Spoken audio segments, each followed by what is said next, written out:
यूहन्ना 21वां एपिसोड। यीशु की कब्र खाली। सप्ताह के पहले दिन सुबह अंधेरा रहते मरियम मगदलिनी कब्र पर आई और उसने देखा कि कब्र से पत्थर हटा हुआ है। फिर वह दौड़कर शमौन पतरस और उस दूसरे शिष्य के पास जो यीशु का प्रिय था पहुंची और उनसे बोली, वे प्रभु को कब्र से निकाल कर ले गए हैं और हमें नहीं पता कि उन्होंने उसे कहाँ रखा है। फिर पतरस और वह दूसरा शिष्य वहाँ से कब्र को चल पड़े। वे दोनों साथ साथ दौड़ रहे थे, पर दूसरा शिष्य पतरस से आगे निकल गया और कब्र पर पहले जा पहुँचा।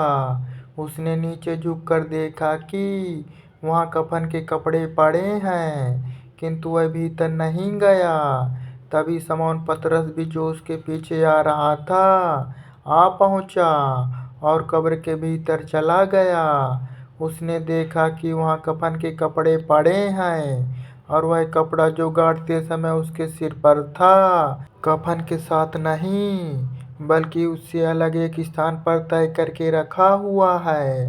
फिर दूसरा शिष्य भी, जो कब्र पर पहले पहुँचा था, भीतर गया। उसने देखा और विश्वास किया। वे अब भी शास्त्र के इस वचन को नहीं समझे थे कि उसका मरे हुओं में से जी उठना निश्चित है। मरियम मगदलिनी को यीशु ने दर्शन दिए।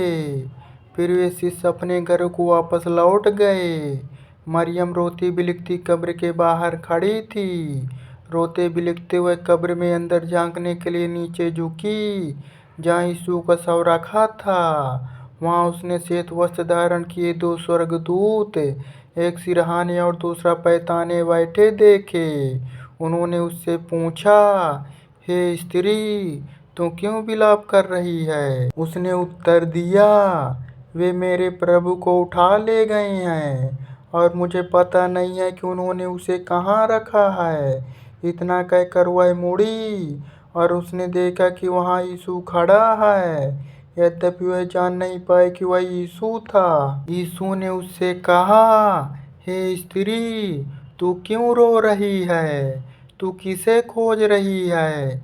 यह सोचकर कि वह माली है, उसने उससे कहा, श्रीमान, यदि कहीं तुमने उसे उठाया है तो मुझे बताओ, तुमने उसे कहाँ रखा है, मैं उसे ले जाऊंगी। यीशु ने उससे कहा, मरियम। वह पीछे मुड़ी और इब्रानी भाषा में कहा, रब्बूनी, अर्थात गुरु।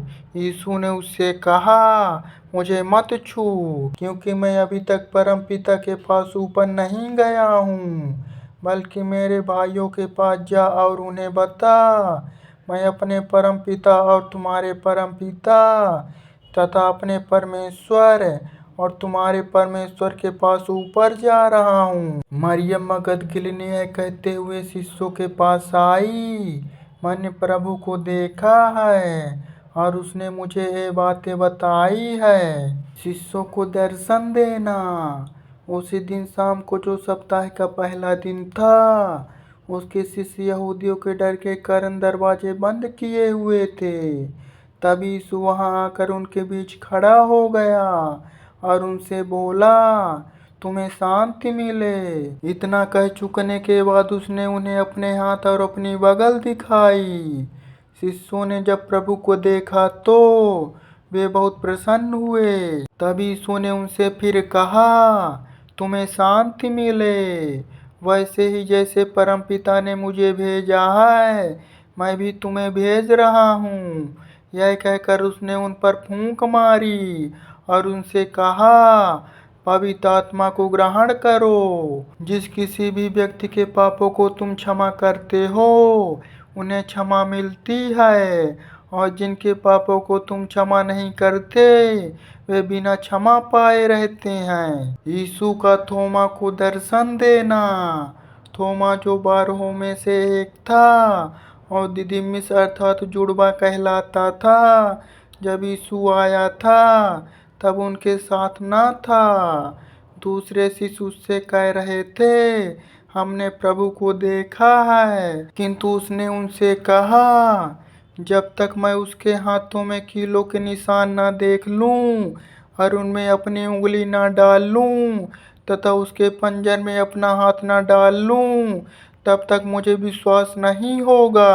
8 दिन बाद उसके शिष्य एक बार फिर घर के भीतर थे और थोमा उनके साथ था। यद्यपि दरवाजे पर ताला पड़ा था, यीशु आया और उनके बीच खड़ा होकर बोला, तुम्हें शांति मिले। फिर उसने थोमा से कहा, आ अपनी उंगली डाल और मेरे हाथ देख, अपना हाथ फैलाकर मेरे पंजर में डाल, संदेह करना छोड़ और विश्वास कर।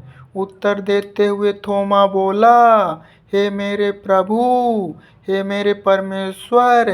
यीशु ने उससे कहा, तूने मुझे देखकर मुझ में विश्वास किया है, किंतु धन्य वे हैं जो बिना देखे विश्वास रखते हैं। यह पुस्तक यूहन्ना ने क्यों लिखी? यीशु ने और भी अनेक अच्छे चिन्ह अपने अनुयायियों को दर्शाए जो इस पुस्तक में नहीं लिखे हैं, और जो बातें यहाँ लिखी हैं वे इसलिए कि तुम विश्वास करो कि यीशु ही परमेश्वर का पुत्र मसीह है, और इसलिए कि विश्वास करते हुए उसके नाम से तुम जीवन पाओ।